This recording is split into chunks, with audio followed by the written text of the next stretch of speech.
Seches Kiddushin Daf Lamed. The Gemara continues its discussion of the obligations that a father has towards his son in mitzvahs. We begin with the mitzvah that a father has to teach his son a Torah. The Gemara asks, how far does the obligation to teach Torah to one's son go? Not clear immediately from the Gemara what it means by how far.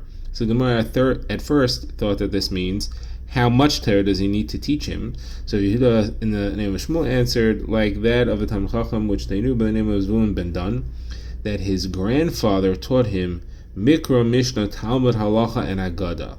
Psukim, Mishnayos, the Talmud, that is Gemara, the reasons behind it, actual Halacha, and Agadata.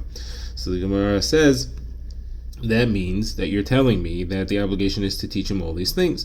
So I'm going to ask, well, we have a brisa that says that once he teaches him mikra, once he teaches him psukim, he doesn't have to teach him any further. That is the son's own obligation to teach himself. And the Gemara says, Rava defined mikra as Torah, as psukim. So the Gemara says, no, really it's not what we were asking. We weren't asking about how much he needs to teach him. We were asking about how many generations one needs to teach. And that's what we meant to bring from Zvulun ben Dan, that his grandfather taught him. So you see that one has to teach not only his son, but also his grandson. However, the amount that he taught him is not part of the obligation. So Gemara asks, this seems to contradict another brisa that says that you do not have to teach a grandson, you only have to teach a son. The brisa says, the Torah says, V'limadatem oisam es b'nechem. The drasha is b'nechem, your sons, and not b'nei b'nechem, and not your grandsons. The Gemara says there is a pasuk that says v'heidatem levonecha ulevnei vonecha, that you should make it known to your sons and to your grandsons. That's to teach that if you do teach other ones, then the Torah considers it as if you've taught. So the Gemara describes that as anybody who teaches his son a Torah, the Torah considers it as if he taught himself and his son and his grandson to end of all generations. It's not saying that it's a chiyuv. So you see here that this brisa clearly says that the obligation only goes to one's son, not to one's grandson. So how could we say from Zvulun ben Dan that it goes to the grandson? So the Gemara answers that it's actually Machlokes Tanaim. It's a different brisa that learns these psukim otherwise. And this brisa says only teaches that the obligation extends to one's son, but then when it says that does teach that the obligation extends to one's grandson. Why does it say b'nechem? That's to teach your sons and not your daughters. That's the drasha to make there. The Gemara continues on the subject of Limud Torah in general. Gemara quotes Rabbi Yeshua ben Levi, who says anyone who teaches Torah to his son, the Torah considers it as if he stood at Har Sinai, like it says, "V'yidatem levonecha ulevnei vonecha." And afterwards it says, "Yom asher amadete lefnei Hashem elokecha b'chayriv," the day in which he stood in front of Hashem your God at Har Sinai. Now the Gemara brings an incident with Rabbi Yeshua ben Levi. It says Rabbi Bar Abba found him rushing out of the house in the morning, and he wasn't dressed properly. He was wearing some cloth on his head, which was not what people usually wore as a head covering, as if he had thrown something on in a rush. And he was bringing a child to the shul, to the yeshiva, to be able to learn. So Rav Bar Abba said, "What is this? What did you rush out of the house for?" So Yeshua ben Levi said, "Is it a small thing to you that it says V'datem levanecha, and afterwards it says Yom Shamad lefnei Hashem lekecha b'chayriv?" So you see the importance of it, and that's why I rushed out to do it. So the Gemara says from that moment onwards, Rav Bar Abba learned from this, and he never ate breakfast, which the Gemara says they used to eat a bit of roasted meat for breakfast. He didn't eat until he had taught a child. He had reviewed yesterday's learning and taught him something new. Similarly, the Gemara says that Rabbi Bar Rav Huna didn't eat anything until he brought a child to the base medrash. Another word goes over Safra, the name of Yeshua ben Chananya. What is Pshat Vishinantim Levonecha? Why does it say Vishinantim Levonecha? The correct word should have been Vishinisem. The Vishinantim is to teach me that it's not Vishinisem, which implies two, but there should be Vishilashtem, three, meaning you should divide the learning into three parts, which the Gemara phrases as divide your years into three parts: a third on Mikra, a third on Mishnah, and a third on Talmud. So the Gemara says, how could you divide your years? You don't know how many years you're going to live. The Gemara says it means the days of the week. You should divide up the week into three parts. Okay, the Gemara continues, and it says, why were the early Talmidei Chachamim called Seifrim, which implies counters? So the Gemara says it used to count every letter in the Torah and learn things from it. So for example, the Vav of the word Gichoin which is in the vav in the word gachoin in Chumash Vayikra, where it says Kol Hoylech al Gachoin v'Kol Hoylech al Arba in Parshas Shmini. So the vav of the word Gachoin is half the Torah, half of the letters of the Sefer Torah. In Vayikra, where it says Ves Seir Chatas Dorosh Dorash Moshe, so Dorosh Dorash is half the Torah in words. And when it says V'his Galach V'sanesek Lo Yigaleach, so that V'his Galach is that pasuk is half the Torah in psukim. Now in a Tehillim, where it says Yicharsamen Chazir Miyar, so the word Miyar has an ayin, so that ayin is half of Tehillim. And when it says V'hurach Michaprav V'layashchiz, that is half of Sefer Tehillim in psukim. So Gemara asks, when we say half, does that mean that this is the middle one, or is part of the first half, or part of the second half? So Mara says the vav in the word gachoin, Rav Yosef asks, is that part of the first half of the Torah, or is that part of the second half of the Torah? So they said to him, so let's bring a Sefer Torah and count. The Mara says that there was another incident where Rabbi Bar Bachana said they didn't move from there until they brought a Sefer Torah and they counted everything. Rashi says he doesn't know what that incident is referring to. So they said, so let's count now also.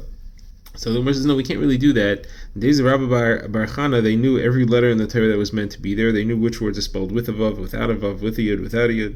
But we're not to be keen in chaseres and yaseres. We don't know where there's an extra vav or yud, or where there's a missing vav or yud. So Rav Yosef asked further, okay, what about the word v'his galach? We had said that v'his galach is half the Torah in psukim. So that pasuk of v'his galach is that from the first half and from the second half. Said Abai, at least that we can count. We know how many psukim there are in Sefer Torah. So the Gemara said, no, we can't count that either. We don't know how many psukim there are, because there is one pasuk which in Eretz Yisrael they divide into three. The Gemara says, Rav Acha bar Ada said in Eretz Yisrael they divide the pasuk Vayomer Hashem el Moshe Hine Anechi Ba Elecha Ba'av Ha'anon. So in us, we have that continued as Bavor Yishma Ha'am B'Dabri Imach V'Gam B'Chayamin L'Olam V'Yaged Moshe Zivri Ha'am El Hashem. We have that as all one pasuk, and Eretz Yisrael they divide that into three. So therefore, the number of psukim we don't have exact either. However, the Gemara quotes a brisa that says there are 5,888 psukim in the Torah. Tehillim has 8 psukim more, and the Yamim has 8 psukim less. The Gemara quotes another brisa, a drasha on the word vishinantam. The Gemara says vishinantam is from the word meaning sharp, that the words of the Torah should be sharp in your mouth. If somebody asks you something, don't stutter, but tell him right away. You should have an answer clear and ready, prepared. The Gemara quotes several psukim from Mishlei and Tehillim to support this. It says, Emor l'chachma achleisiat, say to wisdom, you are my sister. Rashi has 2 pashatim to explain that. One, that just as it is clear to you that your sister is usher to you, so too all other halachos should be clear to you as well. Next pasuk, Ukshartem al etzbo isecha kisvem aluach libecha, should be written upon your heart with clarity. Then it says Kechitzim biad gibor kin bnei haneurim. So bnei haneurim refers to one's talmidim. They should be like sharp tools, like arrows that a warrior has when he goes out to fight. On the topic of arrows, we'll also bring Chitze gibor shenunim, that a Torah is referred to as sharp arrows, and also Chitzecha shnunim amim tachtecha yipoilu. Now, on the subject of arrows compared to Torah, the Gemara also brings Ashrei Gever Sher Mile es ashbasei mehem lo yeveshu ki yidarbu es oivim bashar. Praiseworthy is the man who has filled his quiver, meaning the container that holds arrows, with them, referring to Torah. So the Gemara wants to know, what does it mean? Ki yidarbu es oivim bashar. Was oivim bashar, the enemies will speak at the gate? So the Gemara says, used to learn at the gate, so even if you have a father and his son, or a Rebbe and his Talmud learning at the gate, they will become enemies to each other. That is, they will battle each other in the Mechemta Shel Torah, in the war over understanding what the Torah says, but they don't move from there until they become beloved to each other. Oyavim zeh, like it says, as Vahiv B'Seifa, understanding, it says as Vahiv B'Sufa. Vahiv is a name, Sufa means in the storm, but The drasha is vahev, that they love each other, b'seifa, at the end. The Gemara now continues with more agadata, bringing a brisa, and now moving from talking about Torah into talking about the Yetzer Hara and how the Torah is a cure for the Yetzer Hara. So the brisa says, like we say, v'samtem es devarai ela alavavchem v'al nafshem, we should place my words. The Gemara's drasha on his samtem is that it's a sam tam, a complete medication, that the Torah is compared to an elixir of life. The Gemara brings a mashal to a person who struck his son with a large wound, and he put a medicated dressing on the wound, a bandage, and he said to him, my son, as long as you keep the bandage on, you could eat what you want, drink what you want, wash in hot water or cold water. You don't have to worry about anything, and you'll be fine even if you do unhealthy things. However, if you take it off, it's going to get infected. So that's why Kadosh Baruch Hu said to Yisrael, my son, I created the Yetzer Hara, but I created a medication for it. I created the Torah, and if you will work in it, if you will learn it, you won't be put in his hand. You won't end up being under the control of the Yetzer Hara, like it says, Halayim Teitiv Se'es. If you'll do good, then you'll be uplifted. If you do not learn Torah, then you will fall into his hand, like it says, La Pesach Chatas Roivetz, sin crouches at the door. Not only that, but everything that he does, everything that the Yetzer Hara is involved in, is all about you. His entire business is trying to get you to sin, like it says, Ve'elecha chukasai, and towards you is his desire. Now, if you want, you can rule over him, like it says, Ve'ata timshal v'vay. Says the Gemara further, the Yetzer Hara is so difficult that even its creator calls him ra, calls him evil and bad, like it says, Ki Yetzer lev ha'adam ra min urav.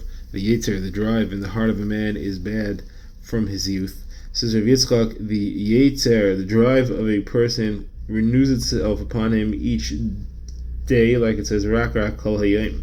Says Rav Shimon ben Levi, a Yetzer of a person overpowers him every day and attempts to kill him. Like it says, Sofa Rosh Tzadik Umevakesh Lahamisa. The wicked one looks at the righteous one and tries to kill him. And if not for Kadosh Baruch Hu helping him, he would not be able to succeed against him. Like it says, Elikim lo ya'azvenu biyado. Without Elikim, he will be abandoned in his hand. If this menuvel, this disgusting creature, meaning the Yetzer Hara, if he encounters you, meaning that one feels himself tempted by the Yetzer Hara, you should drag him into the base medrash, meaning you should open a sefer and learn. If he's a rock, he'll melt, and if he is iron, he will implode. Like it says, my word is like a fire that melts metal, and like a hammer that smashes rocks. If he's a stone, he's going to melt like water, dissolves rocks. Like it says, all of you are hungry, go to the water, referring to Torah. And it says, Avanim shach kumayim, that stones are dissolved in the water. The Gemara now returns to the Mishnah, to the obligations that a father has toward his son, and the Gemara continues to find sources for them. So we've seen that he's obligated to marry his son off to a woman, that is, he should find a wife for his son. The Gemara says, what's the source for that? The Gemara quotes the pasuk in Yirmiyahu. It says, K'chu nashim v'lidu banim u'vanais k'chu livnechem nashim. So you should take wives for your sons, and you should give your daughters to men. That way you'll multiply and you won't be decreased. So the Gemara says there you see that he's supposed to find a wife for his son and a husband for his daughters. So the Gemara says, finding a wife for your son you can do. Find a woman and the son will go and marry her. But how do you find a husband for your daughter? It's up to him to choose to marry her. How do you marry her off?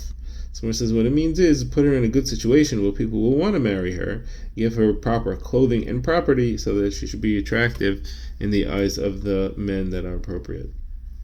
Next, the Mishnah said he has to teach him a trade, as that is a skill that he can make money off. So the Gemara says, what's the source for that? Again, it quotes a pasuk, this time in Koheles, where it says, Re'ei chaim im isha asher ahavta. You should see life with the woman that you love. So life refers to a trade, something that you can live off. And it links it to the woman, which we said that that the father is obligated to make available for his son to be able to marry. So the Gemara says that the woman here could refer either literally to a wife or it could refer to Torah. And either way, it's showing the importance of teaching him a trade. It could, if it's referring to the wife, it means just like he's obligated to marry him off to a wife, he's obligated to teach him a trade. And if it's Torah, it means just as he's obligated to teach him Torah, he's obligated to teach him a trade. Okay, next thing in the Mishnah said that he has to teach him to swim. The Mishnah says that's for his life, because he has to be able to survive if he falls in the water. And then lastly, the Mishnah quoted Rabbi Yehuda, who said that somebody who doesn't teach his son a trade, a skill, it's as if he's teaching him to steal. So we had said that literally to steal, no, just that he's not teaching him to steal, but it's as if he's teaching him to steal, because he's going to end up stealing. So the Gemara says, what is Rabbi Yehuda adding to the Tanna Kama, who also said that the father is obligated to teach him a trade? So the Gemara says, Rabbi Yehuda does not accept business as a skill. He has to teach him a literal marketable skill, not that he can make money by buying and selling merchandise, because sometimes you won't have merchandise, and therefore he'll end up stealing. The Gemara now refers back to our Mishnah. The Mishnah said any mitzvah of the father on the son, the men and women are both obligated to do. So the Gemara wants to say, what does it mean mitzvah of the father on the son? So we'll have now an exchange very similar to the one we had on the last daf about the first line in the Mishnah. So the Gemara says, if you mean anything which the parent is obligated to do for the son, so then it's not correct to say that women are obligated to do that, like we saw in the Brisa. A father has to give a son a bris milah and a pidyon haben, but it's an obligation only on the father, not on the mother. So it can't be what the Mishnah is referring to. So the Gemara answers, like we said before, Rabbi Yehuda explains that this is actually the opposite. It's mitzvah that the son has to do for the father, and that's something that obligates both the man and the woman. The Gemara says we learned that already in the Brisa. It says that ish imevav tiro, which you may think that means, because it says ish, that only a man is obligated to fear his father, but a woman is not, his father and his mother, but a woman is not. That's why it says tiro, plural, and therefore it refers to both the man and the woman who have to have the mitzvah of yira on their father and mother. Says the Gemara, then why does it use the phrase ish? Why does it say that? That's misleading. So the Gemara answers, because the father has the man has his own property and he's free to use it how he sees fit, and therefore he has the ability to honor his father with it. A woman has her husband to consider, and therefore she cannot necessarily do what she wants. It says Avidi Bar Oven, however, once she becomes divorced from him, then she's independent and she has the same obligations as her brothers. The Gemara now continues with the Joshua comparing the honor, fear, and kavod and halacha of a mother and father to that of a Kadosh Baruch Hu himself. And I'll go to the Brisa that says, the Torah says, Kavod es avicha v'es imecha, honor your father and mother, and it says, Kavod es Hashem me'heincha. So you see that there is an equalization between the honor for a parent and the honor of Hashem. And then it also says, Ish imi vav tiro, fear your parents, and it says, Es Hashem kechatira, fear HaKadosh Baruch Hu. So again, there's an equalization between the fear of a parent and the fear of HaKadosh Baruch Hu. As far as cursing one's parent, it says Mekalel Avav Imei Mais Yumas, and it also says Ish Ki Kalel Ekav Nasachetai. So you see that the Torah compares Berachos Hamakom to the cursing of the father. Now, as far as the issa to strike a parent, obviously there can't be any relationship to that Klape HaKadosh Baruch Hu, because it's impossible to strike. And therefore, you see, in the extent that it's possible, there is an equalization here. So the Gemara quotes a Brisa that says that it should be like that, because there are three partners in the creation of every person: HaKadosh Baruch Hu, his father, and his mother, and they each contribute part of what makes him exist and function. Now it says that when a person honors his father and his mother, HaKadosh Baruch Hu says, "I consider it as if I lived between you and you honored me." The Gemara quotes a Brisa. Rebbe says, "It is known and revealed before you, HaKadosh Baruch Hu, that a son naturally honors his mother more than his father because she speaks softly to him, and therefore HaKadosh Baruch Hu, in discussing the mitzvah of honor, said father first. Kabed es avicha v'asimecha." It is also clear that a person naturally fears his father more. Interestingly, the reason that the Brisa says is because he teaches him Torah. That's why he has an awe for him, and therefore it says in the pasuk of awe and fear, it refers to the mother first, like it says, "Ish imoy v'aviv tira'u."